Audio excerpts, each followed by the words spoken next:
Say, Joe. Huh? Oh, Mr. Harris. Want a cab? I was just getting ready. Sit back in your seat, Joe. I just wanted to see if you knew about it. About what? The lynching. Oh, I heard some guys kidding around. The kidding's over. The lynching's on. When? Oh, in a few hours. About nightfall, I reckon. Gee. You're going to join the boys, aren't you? Well, I don't exactly know, Mr. Harris. You see, Sis is sick in bed, and I ought to stay home with her Every because... true white man here in Gainesville is going to be in on Well, it. my sister, gets awfully nervous when she's home alone. Joe, I said every real white man's going to come out. What's your color, kid? I'll be there, Mr. Harris. I'll be there. Destination Freedom.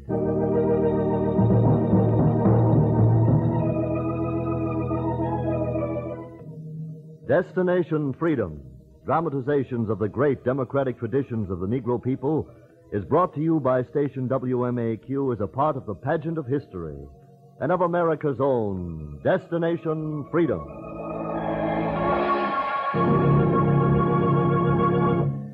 This week and the following one, Destination Freedom will bring you two special programs bearing directly upon one of the most pressing problems in American society, race prejudice.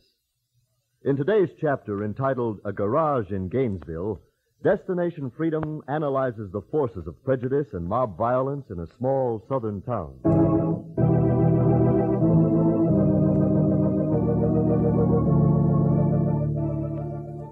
A great historian once wrote, "The method of force which hides itself in secrecy is a method as old as humanity. The kind of thing that men are afraid or ashamed to do openly, and by day they accomplish secretly, masked and at night. They use fear to cast out fear, hesitate at no outrages of maiming or murder. And those who want certain things done by brute force can often depend upon the mob, because before the wide eyes of the mob is the shape of fear. Back of the writhing, yelling mobs who break, destroy, maim, and lynch and burn at the stake is a knot, a nucleus, large or small, of normal human beings, ordinary men that continually give the mob its initial and awful impetus. And inside this inner nucleus is also fear. Fear of losing jobs, of being declassed, degraded, or scorned. And around this nucleus gather snowball-wise all manner of flotsam and human garbage, filth and every lewdness and current passion." Jack Harris. What's they picking on me for? What have I got to do with the lynching? What poor colored boy they got it in for now? I'm going to stay out of it. Don't want any part of it. All I want's to get that garage set up with Buddy and get Sis a good doctor. Yeah, lynching tonight. Who's it going to be? Hey, gee, my gas is low. Turn in here at Pop's. Get a few gallons.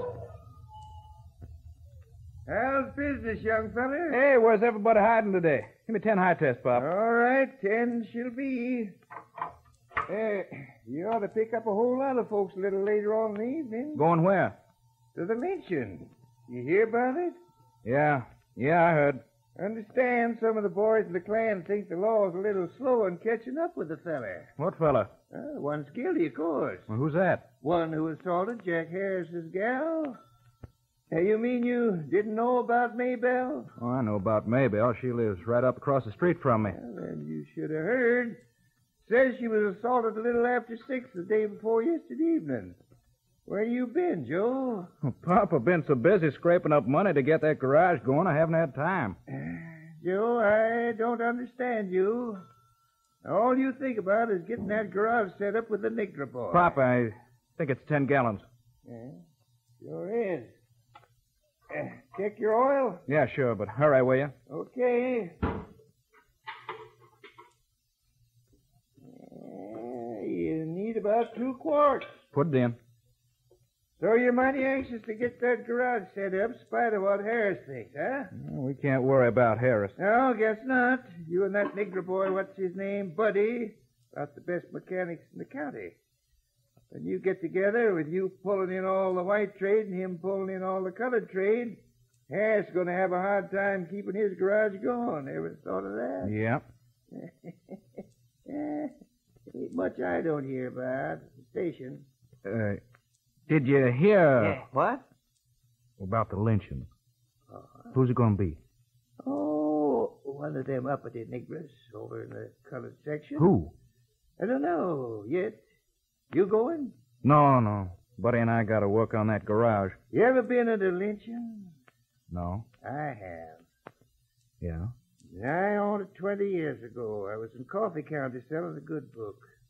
Got thrown in with the mob when they was on their way to the jail. The sheriff had ducked out and left the keys.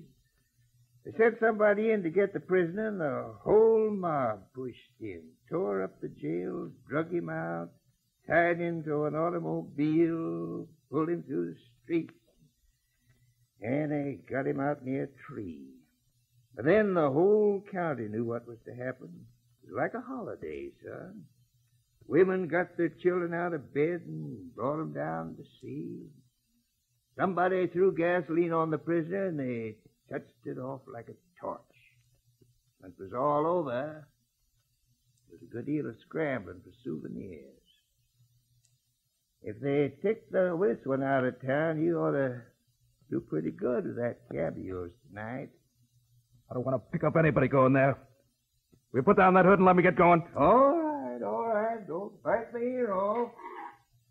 Bite the ears off of some of these thugs who are waiting for 6 o'clock to come. Yeah, in about 4 hours.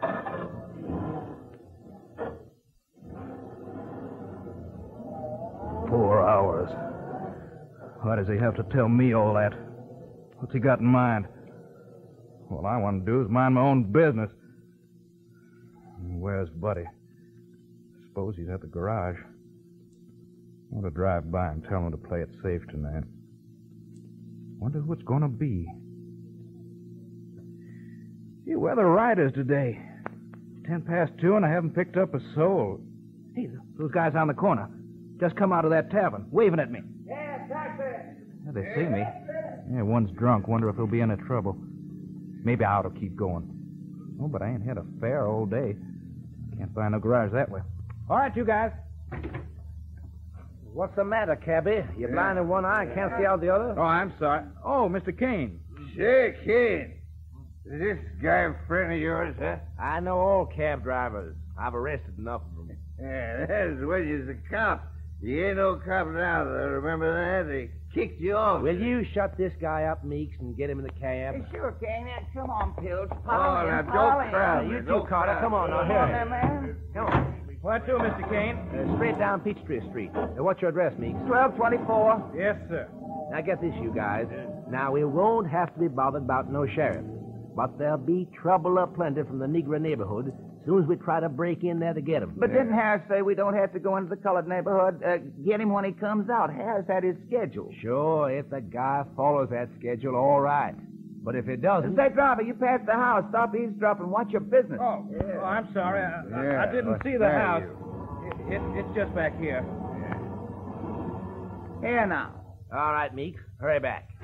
Okay, Kane. The little cab driver's been eavesdropping. He'll stop ribbing the kid. He's okay. He used to be one of the boys, didn't you, kid? Well, yeah. Surprised I'd know that, huh? Me be the next cop?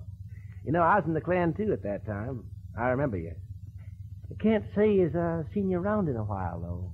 Well, as a matter of fact, Mr. Kane, I sort of dropped out. Any differences of opinion? Oh, I never had any difference with the boys, Mr. Kane. I just left to, go into business. Didn't have time. I understand. You know about tonight's affair, don't you? Yeah, Mr. Harris told me. You see, he knows Harris Pilch. Yeah, move over. Please come back. You got him, Meek? What do you think I got? Fishing poles, 3 Winchesters, 2 Smith & Wessons, 1 Remington. Give me a Winchester. Now, you wait, will you, Pilch? How about the bullet? We need some. What time is it? Nearly 4:30. Make it to a hardware store before 5, kid. You know where Dell's Hardware is? Corner Main Estate? Make it there. Step on it. Now, like I said, got to keep this thing quiet until Harris puts the finger on it. Harris knows where the Negro will be practically any part of the day. Yeah, I got it right here, King. Let's see. At 12 in the morning, he's at his mother's restaurant down the colored section for lunch. He drives a cab around that section for a few hours, hangs around the railroad station. Then he usually goes over to this here garage over on To the Creek and garage? Green Street, stays there, and Who are comes they back talking about about? 6 to his old lady's restaurant for dinner Restaurant? again. Then goes back to the Whose garage habits are again, those? fiddles around there till after nightfall. That's where we Who started. stays in the That's where garage we caught until him. nightfall? By nightfall, we ought to have enough guys Buddy? to pull it off. Oh, they can't be talking about Buddy, not Buddy. Oh, he ain't done a thing, I know. I know all that. Now, don't school me. Say, who's supposed to track this guy around while he's going through this routine? Pilch? Ah, Pilch couldn't keep track of a white elephant. Is that So so? how's about Carter? I tried to track a nigger I never seen before. Don't know his name even. Name's Buddy Clark. He and some white scalawag been running around together, setting up a garage. Hey, wait a minute. What's going on What's he here? trying to do? Run off the sidewalk? I'm sorry. I almost drove past the store. Watch it. Yeah. All right, Meeks. Hustle in. Gee, can't some of you guys do the legwork, but... Where'd you get your nervousness, kid? Oh, I guess I picked it out of the air, Mr. Kane. Sorry. Don't mind me. I'm ribbing you. You know, it's a kind of a day to get excited about. You gotta hustle this while the fun's on. Only got about 2 hours before the fun begins, anyhow. 2 hours. How'd you come out, Meek? Okay, $6 is the cartridges, 2 Winchesters, 38's the dismiss, and... Here, you better hold this up in front in your seat, cabby. Rope? What's all the rope for? Now, kid, wouldn't be a lynching without rope, would it? Say, let us off at Ted's Tavern. Come on, step on it. You guys sure you got the right man? You bet. The Globe ain't exactly the kind of paper this town needs, but the editor always goes our way unless some of those Negro lovers put pressure on them. You should read the story about it. Step on, kid. Only got 2 hours. 2 hours. Oh, Lord, 2 hours.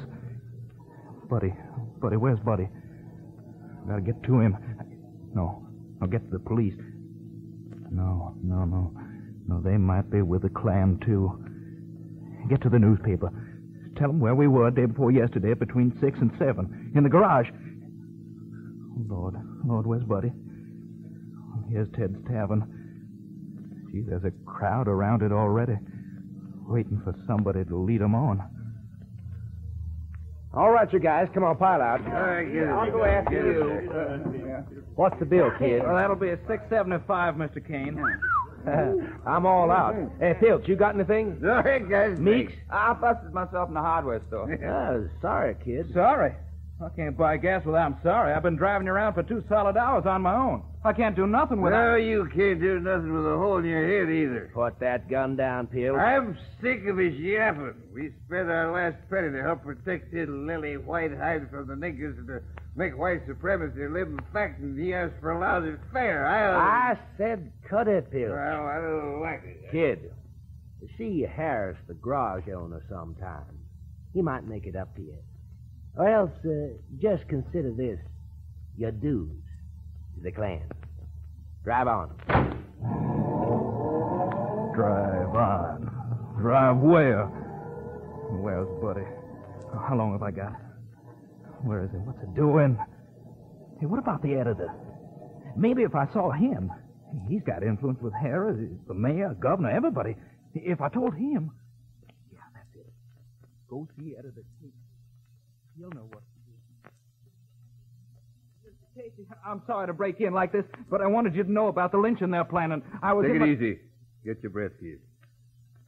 You were going to say there's going to be a lynching at about 6 o'clock, and you're one of the kind of people in Gainesville who don't want to stand around while murder's going on. You knew about it? I get the news. Well, they're going after Buddy. Buddy Clark, my partner, for assault, and he couldn't have done it. Why not? But we were together all the time, and I can prove it. That story you printed was a lie. You never jumped out of your skin to speak out and tell me or anybody else the paper was lying when I first printed the story. Oh, I didn't know. You knew these guys were agitating against the colored folks down the section. You knew there was plenty of prejudice in this town, but you never got up the nerve to open your yap and talk against it until now, when you're going to lose your shirt, your partner. I'm sorry, kid. I didn't mean to beef at you like this. I know what's going on. Fellas like you should have wakened up a long time ago. You don't stop a lynching when the bullets start flying. You stop it when the wild rumors are flying. I'm sorry, kid. I'm doing all I can, and that's not much.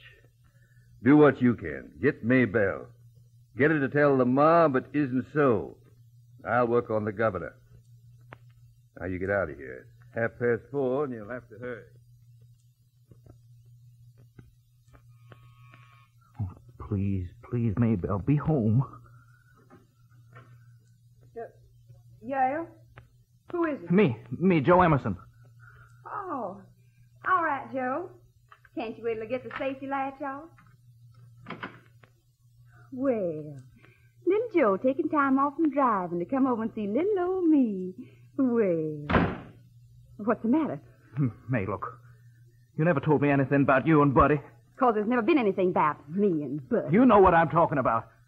They say you said he assaulted you day before yesterday between 6 and 7. It was in the papers. Oh, there.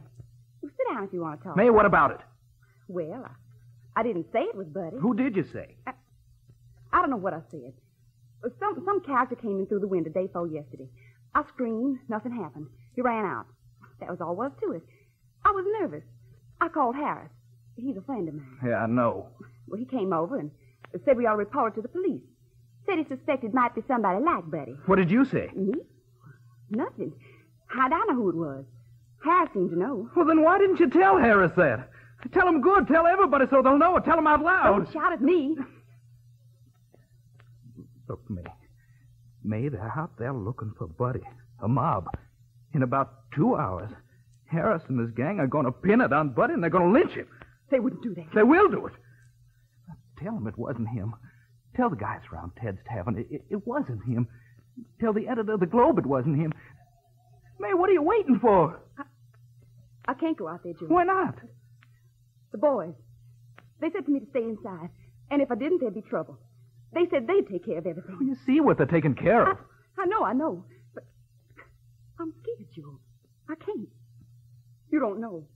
You got your garage and your cab. But me, I ain't got nothing. All I got's just a little old job. I'm working for Harris Garage, remember? Remember? It's going on 6 o'clock, and Buddy's coming into his mother's restaurant, eating dinner, getting ready to go to the garage. Oh, keep him out of that garage. Get to, Buddy. Here, I'll drive out to the Negro section. No, there's no time. I'll call him at his mother's restaurant. There's a phone in the drugstore on the corner. 6 o'clock. Buddy should be into the restaurant now. What's the number? What's that number? Lord, let him still be there. Keep him away from the garage this time. Lord, don't let the line be busy. Number, please. 1477, operator. 1477. I'll try that number.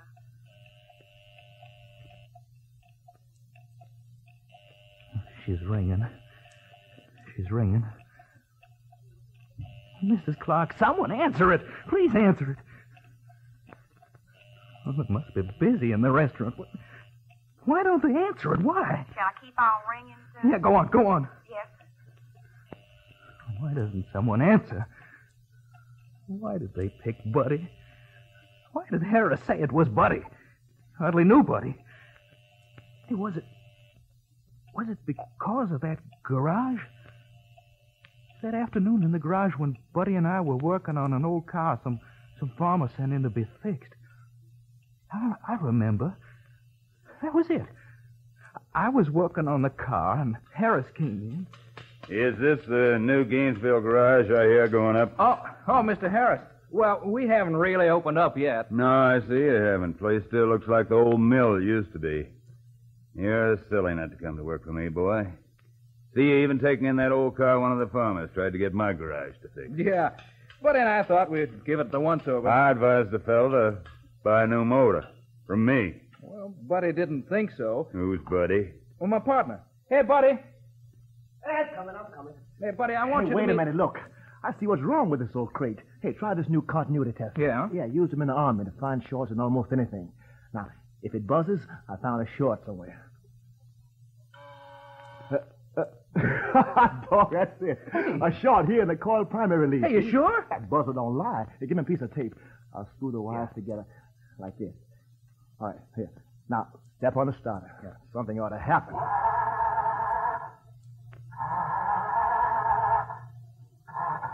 Hey, Hey, that's it. Right. Whoever said this crate couldn't be fixed was a perfect fool. Now, see. Were you referring to me, black boy? Oh, I want you to be... I'm asking him a question. I said, were you calling me a fool? Did you say this crate couldn't be fixed? Yeah. Well, listen to that motor and tell me what you think you are. Why, you... Where I come from, we usually take care of nigger boys like you who've got too much mouth. How? With my fist, if necessary. Go on. Try it. Joe, you going to stand here and let this nigger insult me? Joe, you lost your head? Right. I ain't in the argument, Mr. Harris. I didn't fix the car, Buddy did. All right. But I'm not forgetting this, Joe Emerson. You and your nigger friend ain't heard the last of this. Any more to say? Say it now, Mr. Harris. There's more than me who'll have something to say about you scalawags and scoundrels setting up a rump garage in this part of town. There'll be a whole lot who'll have something to say about it. I'll see to it. I remember. That was it. I remember the evening. We cleaned up the garage, put a top on the old sewer to make the floor look even. Got through early. And went over to his mother's restaurant to eat. Hey, Ma, look who I brought to eat again. Joe's always welcome. You know it. You boys could wash up, though. No, I won't do no good, Ma. We're going back to the garage and get dirty again. Over here, Joe. Yeah. How's the garage coming, boys? Oh, good. How good? Now, Ma, look, don't start worrying again as to whether folks will patronize us or poison us. Enough people around here has been asking for some competition in Harris' place, and so... We're giving it to him. Hey, you should have been there today. Why was he mad? Yeah? Yeah, Buddy taught him a lesson. Hey, go on, Buddy, tell it. Well, I guess Harris don't like the idea of Joe and me being in business together. Anyhow, we're sticking. Unless Joe wants out. Me? Hey, guy, I put every penny I saved from 4 years in the Army in that old mill. You scared? Who, me? You, Mrs. Clark? What do you think? I say, there's not too many like you two around in Gainesville. We need a whole lot more. So, sort of look out after each other, will you? Sure. Look out, she said. I remembered. Oh, Lord. Lord, where's Buddy now? Where's Buddy? Shall I keep on ringing? Yeah, please. Hello? Hello, Mrs. Clark. Is Buddy there? Who wants to speak to him? It's me, Joe Emerson. Joe? Buddy's gone to the garage. Yes? Why, Joe? What's the matter? Never mind. I'll see you later. I gotta head him off. I gotta stop him. Hey, they're shooting at me. My tire's hit. Hold up there. Stop that car and get out. Hey, well, look, I'm Joe... I said get out of there. Mr. Kane, it's me, Joe Emerson. You the guy who ran this garage with Clark? Yeah, where is he? He ain't guilty, I tell you. Shut up. Come on over here. Hey, Harris, here he is. Yeah, you've been trying to get to that nigger friend of yours. Listen, you guys, he's not guilty, I know. I talked with Maybelle. Harris just wants to... Shut your fool mouth. Don't do... Look, you want to live through tonight? A word from me and your neck's broken. Now, I want you up here so you can save your dirty face. I don't want any part of this. Will you listen? Only one way to get into that garage, and that's through the front. That nigger's got a rifle, and he's shooting straight. We can't stand around here until morning. You know that garage better than anybody. Some of them windows he can see through, some he can't. You know which. I'm giving you a chance to clear yourself. Lead the way, crawl up there, and get this torch. I won't do it. You will if you want to see daybreak. Hey, duck down. He's shooting. He can stand us off a long time if we don't charge him. How long? How long can Buddy last? How long? What can I do? Can I help him? If I could get in. Maybe if I told Harris... Harris? You made up your mind? I'll try to get him for you. Don't trust the scalawag, Harris. I'll chance it. Now light this torch when you get in there. Keep your head down and smoke him out. We'll cover you. Go on. Keep down. I'm going. Oh, Buddy, do you see me? Where? Which window? Must be... Yeah, it's got to be the top window. If I can get to the bottom window, open it, and get inside. Now. Buddy. Oh, Buddy. Hey, Buddy, don't! It's me! Stop it! It's Joe, Buddy! What do you want? Don't you know me? They sent you in after me. I could hear them. No, I wanted to help get you out of here. I told them I'd fire the place, but I just want to help you get out of here. There ain't no way out, and I'm not running. You don't know what they want you for, I buddy. know. I've known all my life. The guys who got this rolling, they don't care who's guilty. What they want is to cut my throat and parade my remains around to scare guys like you and me from getting together and showing them up. Well, I ain't running. You got to get out of here. I told you, ain't no way. Look, buddy, let's try together. If we can get that sewer top open, we can go down in it. It comes up on Green Street. Now, you keep your eyes on the door. I'll try to lift it. Buddy, I can't. Here, I'll help you. Yeah, come on. There we go. Hey, buddy, hey, they're coming in. Joe, I'm hit. Buddy, get out. Get away from him, you. I'll crack your head. You got him? Yeah.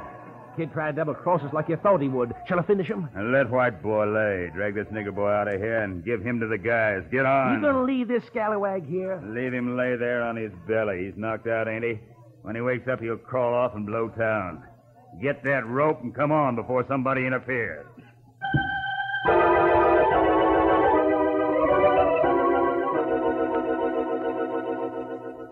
Buddy. Hey, buddy. Where are you, buddy? Take it easy, kid. Take it easy. They're gone. How are you? Casey? Yeah, easy. They're gone. What happened to all that help you're going to get? What happened? It's coming. It's late, but it's coming, kid. Too late to help your partner, but I've got a car for you. I can get you out of town. I'm not leaving town. You don't know what you're talking about. Get out of town, start again somewhere else, kid. You're young. I was young this morning. And blind. I ain't young no more. But blind to how guys like this Harris use this prejudice stuff. Like a blindfold over a lot of folks' eyes while they pick their pockets. Pick off another guy's right to a living, and then they pick away at yours. Picked off this little old garage we've been working for. All I got's a cab. Come on, kid. Forget the town. Forget the town for a while. Forget the cab. I ain't forgetting. I'm not leaving because I'm not really scared anymore. I guess I've been scared of these white supremacy guys all my life. Because I thought being white was right. I thought I'd be alone if I had to buck those guys who shot all that bull about race supremacy. Well, Buddy's gone. But like you say, there's a lot of Buddies, black and white, who won't be blowing town either. I'll find them. And there's gonna be a new garage in Gainesville. That's been my trouble. I just never looked them up before. I've been driving by them all the time. Well, I'm picking them all up now.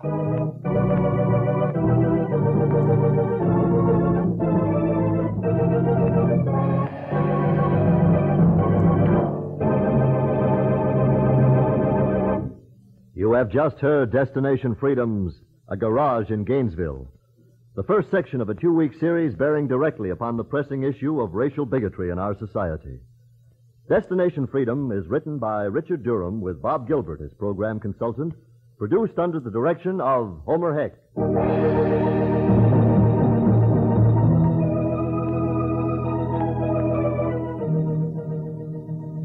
The role of Joe was played by Russ Reed. Fred Pinkard played the part of Buddy.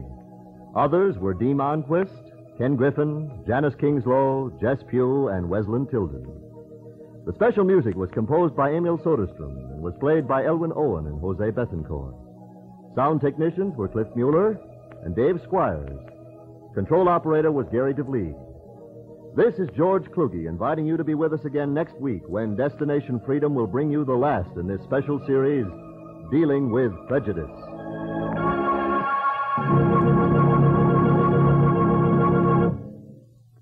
You are tuned for the stars on NBC.